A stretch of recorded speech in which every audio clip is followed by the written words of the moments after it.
As much as I love people that feed their pets raw, there are things that some raw feeders do that I kind of hate. The first one being putting down owners for feeding kibble. Keep in mind, in the beginning, this is something that I did as well. Not directly towards anyone, but I definitely thought it in my mind. How could they think this is okay? Do they not care about their pet at all? What's wrong with them? It's a natural feeling one gets after getting inspired by raw, but unfortunately, putting someone down isn't what will inspire them to switch to raw. In online communities, I've actually found myself defending an owner who fed kibble because a raw feeder was attacking them. In most cases, owners are trying their best to feed their pet the best food that they can afford, and sometimes the best that they can do is a higher quality dry food. If anything, what you can do instead of lecturing them is give them a list of fresh and affordable foods that they can add to their pet's dry food to enhance it, like egg, bone broth, oily fish, or raw meat food toppers. There are some cases where owners are just simply against raw and are more of a veterinary food fanatic.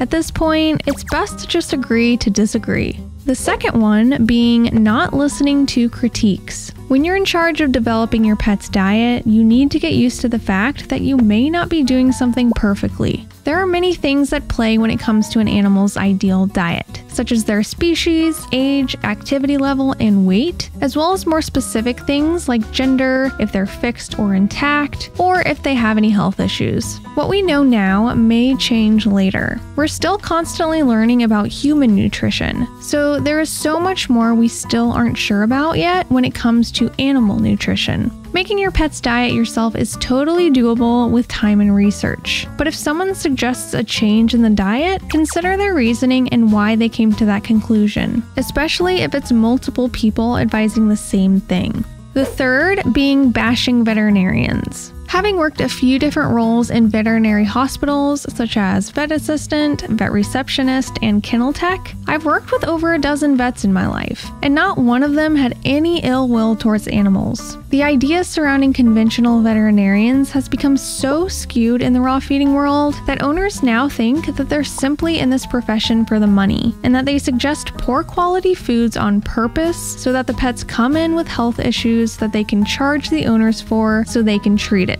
There are some things that I find hard to agree with in the veterinary field, but there's some things that many pet owners don't understand either. If someone wanted to go into a field for money, it wouldn't be veterinary medicine. Every vet I've worked with genuinely loved animals, and most of the time went above and beyond for their clients and their pets. When it comes to the diet, they're only iterating what they've learned in school and what's in mainstream literature. These veterinary foods are suggested by the universities that taught them their entire foundation. So to go against that is very hard for many vets. If anything, vets have been swayed in a way by these pet food companies. Vets suggest the food that they were taught are safe and advise against foods that they were taught may be dangerous, not only for the pet and the owner's safety, but for their job safety as well. No vet wants to be held liable for a health issue because they suggested the owner put their pet's diet in their own hands. 99.9% of the time, I love raw feeders and all that they do to help spread the word about feeding a species-appropriate diet. But these are just a few things some raw feeders should maybe think about so we can show all pet owners the benefits of a raw diet in a respectful and unabrasive way.